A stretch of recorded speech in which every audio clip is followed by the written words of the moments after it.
নমস্কার বন্ধুরা, কেমন আছেন সবাই? আশা করি ভালো আছেন, আমিও ভালো আছি। ওকার,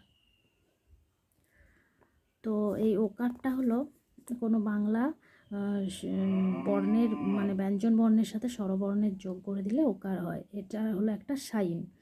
এটা আমরা যেমন জানি তেমনি বাচ্চাকে বোঝানোর জন্য কিন্তু লিখে দিতে হবে। কয়ে ওকার মূর্ধন্য কোন,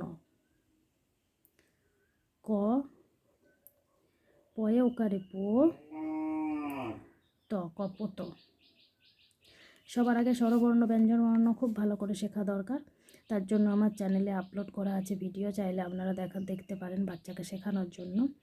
তো ক প্লাস ও এভাবে তো লেখা হয় না, বাচ্চাকে বোঝাতে হবে যে এইভাবে সাইনটা দিয়ে লেখানো হয়।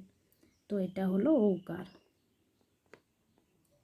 যদি ভিডিওটি ভালো লাগে অবশ্যই একটা লাইক করবেন।